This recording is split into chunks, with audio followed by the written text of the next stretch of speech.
মই আৰু নোৱাৰিছো ভাই, মোৰ বৰ ভাগৰ লাগিছে। পানী পানী দেখিছা নহয় নিজৰটো? এই বলাচোন আমি এই তালৈকে যাওঁ।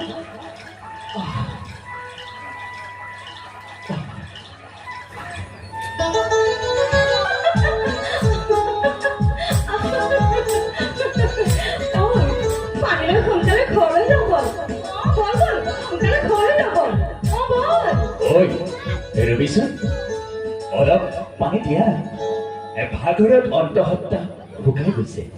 পানী হয় মালা নিদিয়া কিয়? সেয়া চুৰ পেলাই খুৱাই দিয়া আকৌ।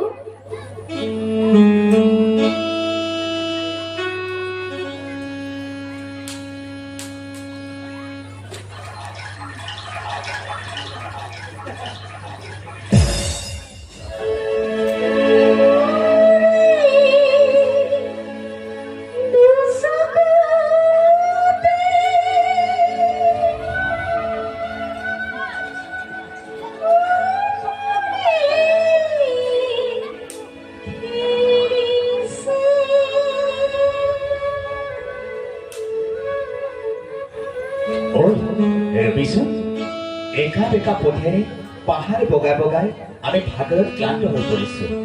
অলপ সহায় কৰিবা নেকি? সহায়? কি সহায় কৰিব লাগে হা মালা? আমাক অলপ আশ্ৰয় দিবা নেকি? তাতে মোৰ বন্ধুজনক কিহে পালে চাব লাগিছিল। আমি কিবা বেজাৰি কৰো নেকি?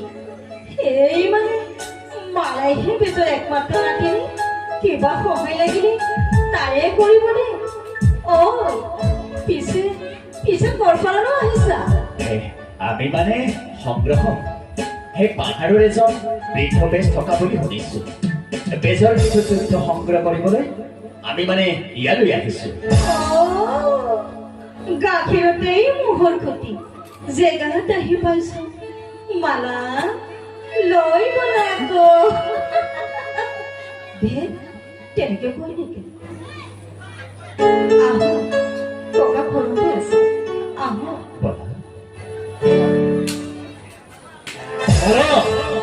কৰ মানুহ ককাক নুসুধাকৈ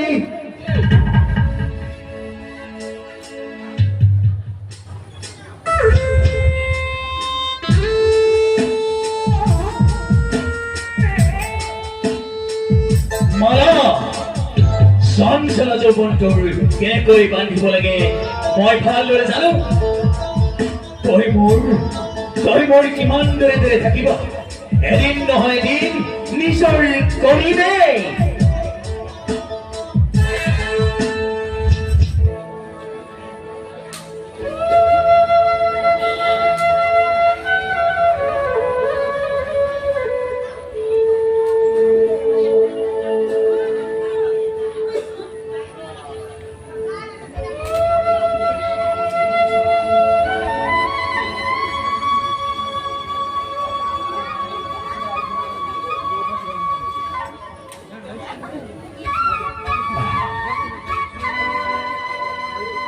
মালা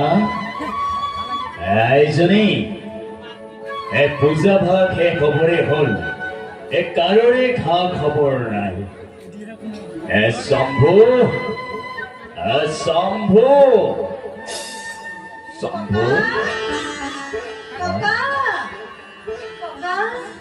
শম্ভু ইহঁত আমি মানে ভূঞামৰ পৰা আহিছো আপোনাক বিচাৰি। এই বুঢ়া পাহাৰৰ দৃশ্যবোৰ আৰু আপোনাৰ মন্দিৰৰ কিছু তথ্য সংগ্ৰহ কৰিবলৈ আমি মানে সংগ্ৰহ। বৰ ভাল কথা বোপা, বৰ ভাল কথা। মালা ইহঁত দুয়োকে থকাৰ ব্যৱস্থা কৰি দিয়া। এই বাপা আমাৰ সেই ভঙা পজা জপৰি ঘৰটোত থাকিব লাগিব বাপা। হ'ব ককা।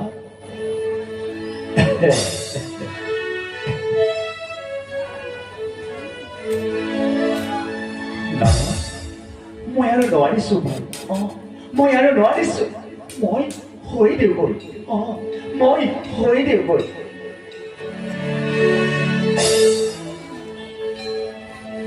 মালা তোমাক মই এটা কথা কওঁ কোৱা তহঁতৰ লগত যে সেই ডেকা ল'ৰাজন কোন হয়